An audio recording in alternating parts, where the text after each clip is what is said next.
আপনি জোর করে মামলা করবেন? এই সমাজকে আওয়ামী লীগের সময় ভাই ফুট করে ওই যে কে আওয়ামী লীগের নেতারা বলে দিল এই মামলা দিয়ে গাইবি মামলা দিয়ে দেবেন ভাই, এই দিন নাই ভাই, এই দিন পুলিশ ভাষা খেয়ে বেড়াইছে 5 তারিখ দিয়ে গেছে ভাই। এখনো সব চিন্তা ভাবনা বাদ দেন। জাতীয়তাবাদী দল ফতুল্লা থানা শাখার সংগ্রামী সভাপতি, যিনি আমাদের কুতুবপুরের বাসিন্দা হওয়াতে আমরা যেহেতু সভাপতি পেয়েছি জাতীয়তাবাদী দলের ফতুল্লা থানার, সেই হিসাবে কিন্তু আমরা গর্ব করতে পারি শহীদুল ইসলাম টিটুর জন্য। আজকের অনুষ্ঠানের সম্মানিত প্রধান আকর্ষণ ফতুল্লা থানার ভারপ্রাপ্ত কর্মকর্তা জনাব শহীদুল ইসলাম, মঞ্চে উপবিষ্ট বাংলাদেশ জাতীয়তাবাদী দল ফতুল্লা থানা শাখার সংগ্রামী যুগ্ম সম্পাদক আনিসুর রহমান, সংগ্রামী সম্পাদক জনাব কামাল উদ্দিন, বাংলাদেশ জাতীয়তাবাদী যুব দলের কুতুবপুর শাখার সংগ্রামী সভাপতি মোহাম্মদ রাজ, মঞ্চে উপবিষ্ট আমাদের মোহাম্মদ মাস্টার এবং বাংলাদেশ জাতীয়তাবাদী দল কুতুবপুর শাখার সংগ্রামী সহসভাপতি জনাব জব্বুর মুস্তফা এবং মঞ্চে উপবিষ্ট আমার অনেক পিতৃতুল্য ব্যক্তিবর্গ, সমাবেশী সাথী বন্ধুরা, মা এবং বোনেরা, আসসালামু আলাইকুম।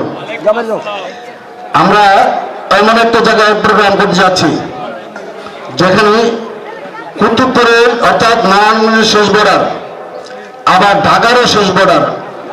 কোন এক সময় এই ওয়াসাতে অনেক জীবন্ত মানুষকে জবাই করে হত্যা করে এখানে মাগুর মাছকে খাওয়ানো হতো। সেই জায়গায় আমরা এখানে বসবাস করছি। এখানে এই এলাকার যারা বসবাস করতেন আগে খুব কষ্টে জীবনযাপন করতেন। এই এলাকার মানুষ সবসময় নির্যাতিত ছিল ওই আওয়ামী সন্ত্রাসীদের অত্যাচারে। এখন দিন পাল্টিয়েছে। দিন পাল্টানোর পরে আমাদের রসুলপুরের মানুষ আমাদের প্রিয় নবী হযরত মুহাম্মদ মুস্তাফা সাল্লাল্লাহু আলাইহি সাল্লামের নামের উপর, যার নামে রসুল সাল্লাল্লাহু আলাইহি সাল্লাম নাম লিপিবদ্ধ রয়েছে, তার নামকে স্মরণ করে শ্রদ্ধা করে ভালোবেসে আমাদের কুতুবপুরের এই এলাকার নাম রেখেছিলেন রসুলপুর। আমি বিশ্বাস করেছিলাম যেহেতু রসুলপুরের এই এলাকার নাম, রসুলের নামকে স্মরণ করে বিশ্বাস করে ভালোবেসে আপনার এখানে নাম লিখেছিলেন, এখানে কোনো খারাপ লোকের স্থান থাকতে পারে না, এটা আমি বিশ্বাস করেছিলাম।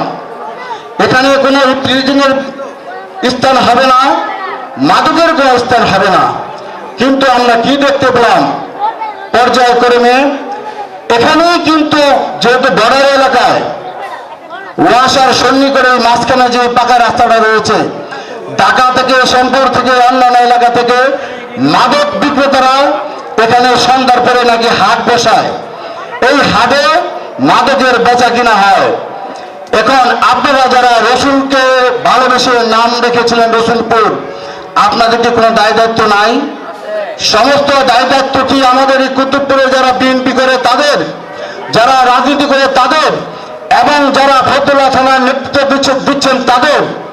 দেখেন, এই দায়িত্ব সকলের। যেমন আমাদের একার না, তদ্রুপ আপনাদের একার না। সম্মিলিতভাবে প্রতিটা ঘরে ঘরে যদি আপনারা ঐক্যবদ্ধভাবে মাদক বিক্রেতাদের বিরুদ্ধে, যারা খারাপ লোক তাদের বিরুদ্ধে আপনারা ঐক্যবদ্ধভাবে রুখে দাঁড়ান, তাহলে সম্ভব এই সমাজ এবং এই দেশকে ভালো করার। আপনারা জানেন অনেক সময় আমি মাদক দ্রব্য একজন মাদক বিক্রেতাকে আমি ধরে পুলিশকে দিলাম, বা পুলিশ এসে তাকে ধরে নিয়ে গেল, পুলিশ তার ফরওয়ার্ডিং লিখে কোর্টে চালান দিল। আপনারা দেখেন কোর্ট থেকে আবার একজন উকিল নিয়োগ করে ওই মাদক বিক্রেতা জামিন পেয়ে যায় পরের দিনে। তাহলে পুলিশের কি দোষ? পুলিশ তো আপনারা চেষ্টা করেছেন, আপনারা ধরেছেন, পুলিশও খবর পেয়ে মাদক বিক্রেতাকে ধরেছিল।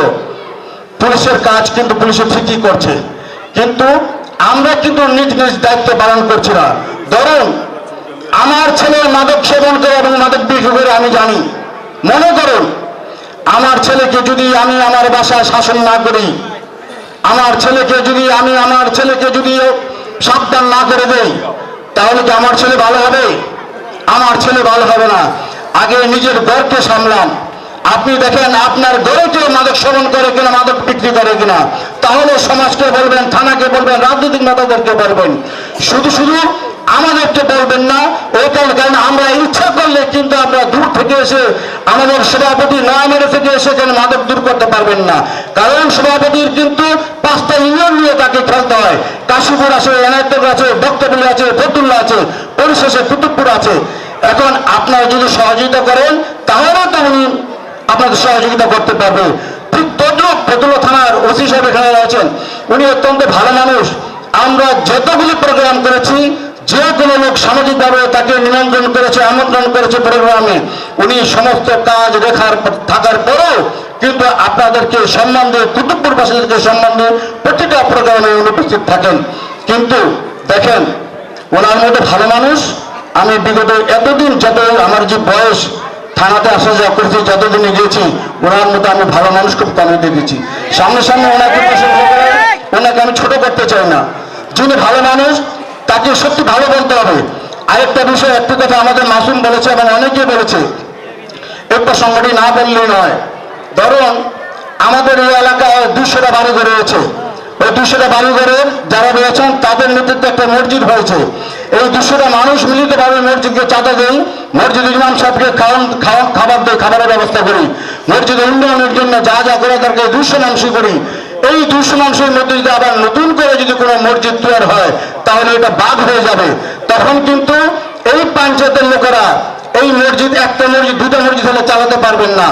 এখন এই 2টা মসজিদের ভিতরে, এই পঞ্চায়েতের ভিতরে যদি আপনারা ভাগাভাগি সৃষ্টি করেন, দ্বন্দ্ব সৃষ্টি করেন, তাহলে কিন্তু আপনাদের এই একতা, ঐক্যবদ্ধতা দুর্বল হয়ে যাবে।